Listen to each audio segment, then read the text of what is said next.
Hai semuanya, Assalamualaikum. Di video kali ini dapur Yulia membuat talam ketan.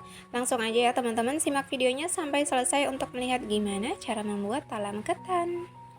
Pertama, siapkan 500 gram ketan yang sebelumnya sudah saya rendam kurang lebih 4 sampai dengan 5 jam, atau minimal ngerendamnya itu selama 3 jam ya. Selanjutnya, siapkan 400 ml santan, tambahkan setengah sendok teh garam, aduk sampai tercampur merata. Lalu tuang ke dalam beras ketan.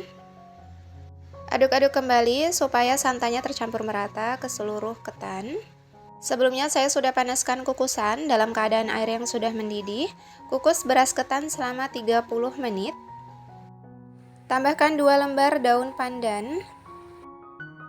Jangan lupa untuk sesekali dibolak-balik supaya beras ketannya ini matang merata.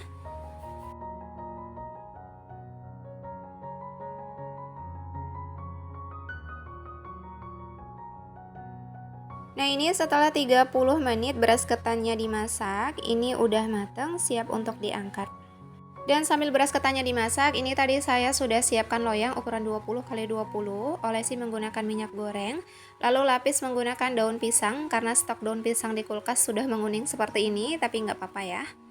Lalu bagian atasnya diberi olesan minyak goreng kembali.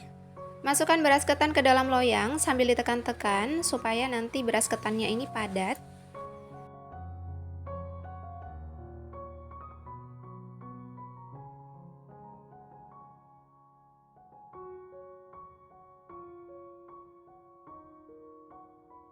Jadi ini ditekan-tekan dan dipastikan ketannya ini benar-benar padat supaya nanti lapisan keduanya ini nggak meresap ke dalam ketan. Nah, ini sudah, saya rasa udah cukup padat. Ini boleh disisihkan terlebih dahulu.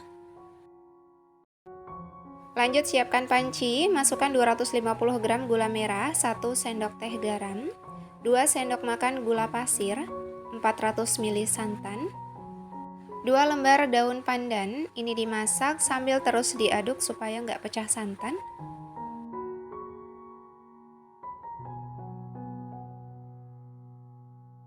Setelah airnya sudah mendidih, gulanya juga sudah larut, ini udah cukup ya. Bisa diangkat dan didiamkan sampai air gulanya ini hangat. Selanjutnya, siapkan wadah, pecahkan 2 butir telur, kocok lepas telur. Masukkan air gula yang sudah dimasak sebelumnya, pastikan ini air gulanya minimal sudah hangat ya. Tambahkan 100 gram tepung beras, 30 gram tepung tapioka. Lalu ini diaduk-aduk sampai tercampur merata.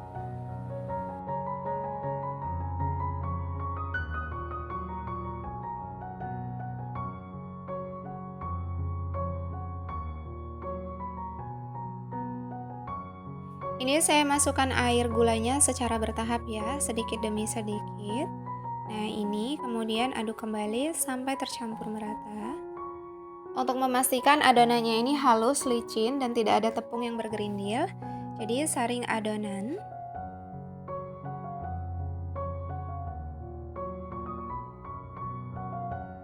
Nah, ini adonannya sudah halus, licin, dan tidak ada tepung yang bergerindil. Siap untuk digunakan. Selanjutnya siapkan kukusan dalam keadaan air yang sudah mendidih, masukkan loyang yang berisi beras ketan. Lalu tuang adonan gula merah ke dalam beras ketan. Ini dituang secukupnya saja ya, jadi ini dimasak sebanyak 3 lapisan. Nah, ini saya sampai menutupi ke seluruh beras ketannya aja, kemudian ini dikukus selama 7 menit. Setelah 7 menit dikukus, lalu tambahkan kembali air gulanya ke dalam kukusan, secukupnya saja ya. Ini saya tambahkan sampai menutupin adonan yang pertama. Oh iya teman-teman, untuk mengukusnya sebaiknya menggunakan api sedang cenderung kecil ya. Karena ini tadi saya apinya besar, jadi bagian permukaan atasnya ini bergelombang. Tapi nggak apa-apa ya, karena ini tertimpa. Dan untuk kukusan yang kedua, ini apinya sudah saya kecilkan. Kukus kembali selama 7 menit, dan setelah 7 menit, nah ini bisa dilihat ya, nggak bergelombang seperti sebelumnya. Dan ini terakhir, tuang semua adonan ke dalam loyang. Terakhir dikukus ini selama 20 menit menggunakan api sedang.